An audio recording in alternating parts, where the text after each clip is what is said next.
Hello, everyone. Thank you for being here. I'm Hannah Rivera, and wherever this finds you, I wish you a beautiful moment in time. There is nothing wrong with you. Truly, there is nothing wrong with you, and there never was, just in case you've been believing otherwise. Healing is not about fixing broken or bad parts of ourselves, as we are sometimes led to believe. Healing is about coming into loving relationship with ourselves. Today, we're going to talk about 3 ways that we can focus our healing on presence and growth rather than treating ourselves like a problem that needs to be fixed. Remember, healing is a choice for freedom, not a necessity for worthiness. You are inherently worthy. Let's explore how we can build home within, alchemize past pain, and align with chosen truth. What does it mean to build home within? Simply put, choosing to build home within ourselves means creating safety in our bodies and nervous systems through dedication to showing up for ourselves consistently with attention, care, and love. If you've experienced trauma or lived without a solid sense of security, then you know what it's like to walk through the world seeking belonging, seeking a felt sense of stability. What if the security you've been searching for all along could actually be sourced from within? I'm here to tell you that it can, and that by building your inner foundations of home within, you will be able to walk through the world feeling anchored and safe in your own body and inner environment. You will find that you suddenly belong everywhere you go and amongst all others, simply because no matter what, you always belong with yourself. Here are 3 practical ways to begin building home within today.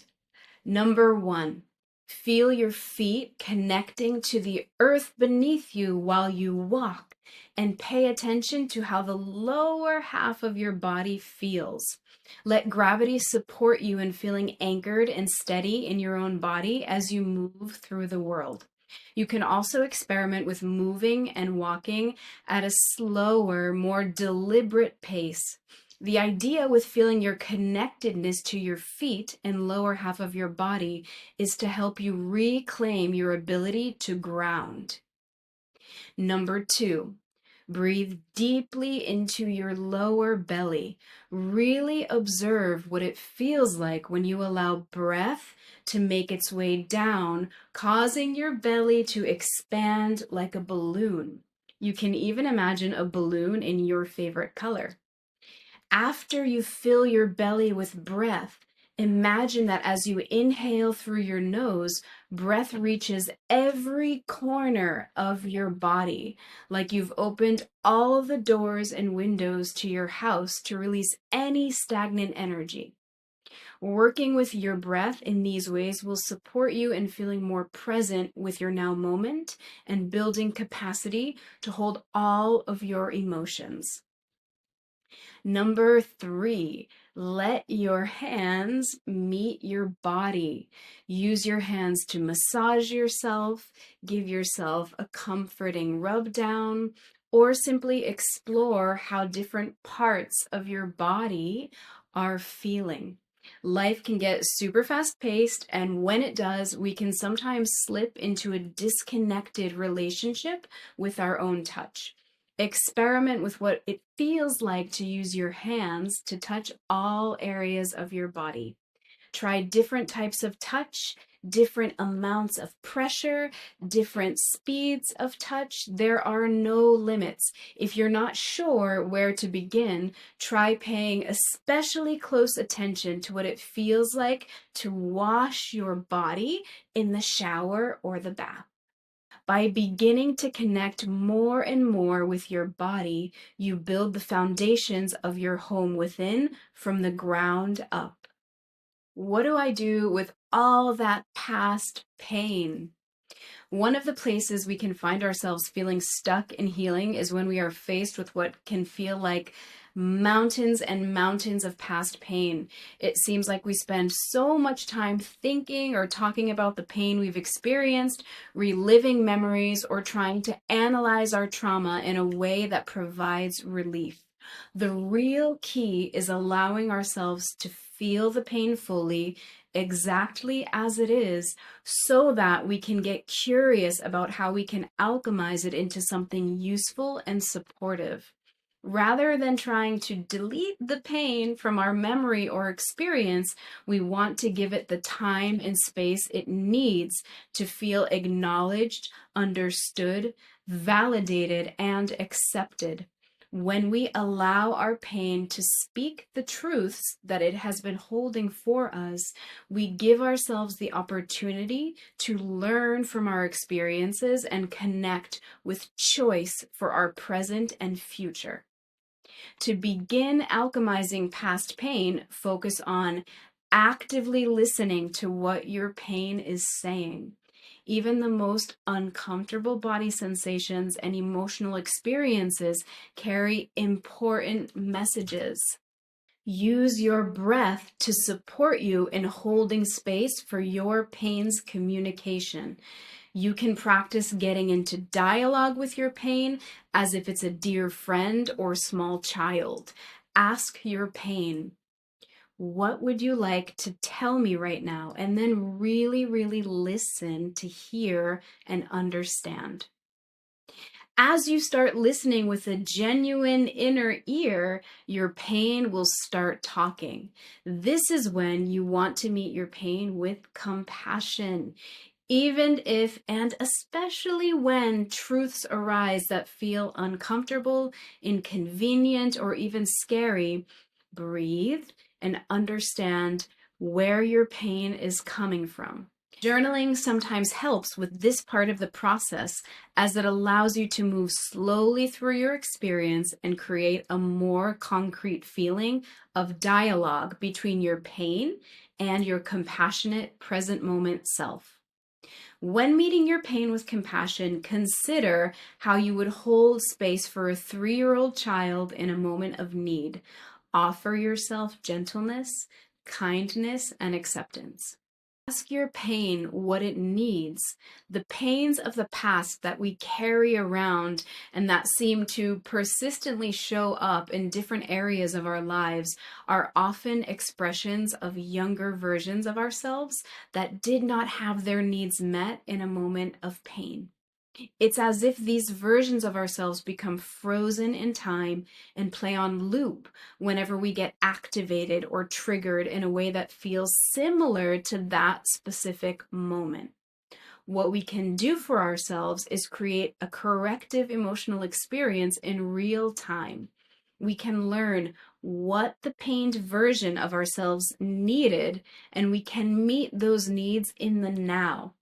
We may not be able to literally conjure our mom kissing the scraped knee of our 4-year-old self and taking us out for an ice cream cone, but we can give our knee a loving massage with our hands, a sweet kiss with our own lips, and ask what treat we might enjoy today. The idea is to ask what our pain needs and respond effectively with love. The more you practice alchemizing your past pain, the more space you will observe within you. You will begin to have more capacity to be with your full emotional experience. As you begin to cultivate more inner space and capacity for being with the full spectrum of your experience, you will unlock your ability to choose what you want your life to look and feel like. When trauma, fear, or past conditioning has been the captain of your ship for so long, it can feel impossible to imagine that you would be able to define truth for yourself on your own terms and access the strength or stamina to live in alignment with it. But you can. You get to decide what kind of life you want to live and who you want to be. The past versions of yourself in your life do not decide where you are going from here. The people you've learned from or had to please in order to survive do not decide what is and isn't possible for you. We can extend gratitude to our past selves for their role in walking us to where we are now, and we can lovingly step into the role of leader of our own lives from this moment forward. It's not necessarily a huge, loud shift. It could be. And sometimes it's simply a stronger and deeper connection with your core and a willingness to adjust your posture when you need more support from within. Building the foundations of your inner home and alchemizing your past pains into supportive ways of perceiving and living helps you reach a point where you begin to recognize that you have created an inner environment that is not only livable, but is actually warm, loving, accepting, kind, and maybe even enjoyable. You may notice that when you've started to reach this place within yourself, and when you start to feel more connected to and safer in your own body, that you question, is this something I can sustain? The answer is yes. You may notice yourself feeling more relaxed with yourself. You may notice that you start to smile or laugh more. Or you may start to notice yourself feeling the full depth of your emotions that you once forced yourself to bury. It is from this place of greater openness, awareness, and steadiness that you can begin to dream again. Where it once felt challenging or impossible to envision your future, you can allow yourself to ask, what would I like my life to look like? Use these 3 reflective prompts to support you.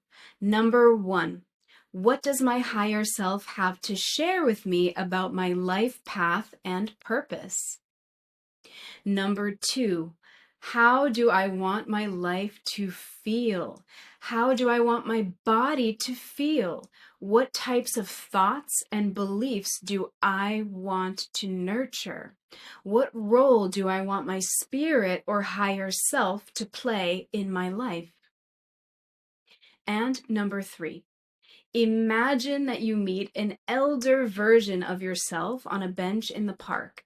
They are reflecting on your life with gratitude, joy, love, and a warm smile. What is the story they are telling you?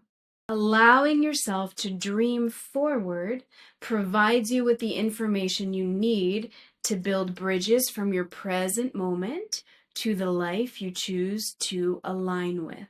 Healing is meant to take you into deeper and deeper relationship with yourself. It's like moving on an upward spiral. You may find yourself alchemizing the same pains multiple times, but from different depths of perception with unshakable foundations of self-acceptance and love. When you approach healing in presence and with your own growth as the focus, you give yourself the opportunity to truly enjoy the journey.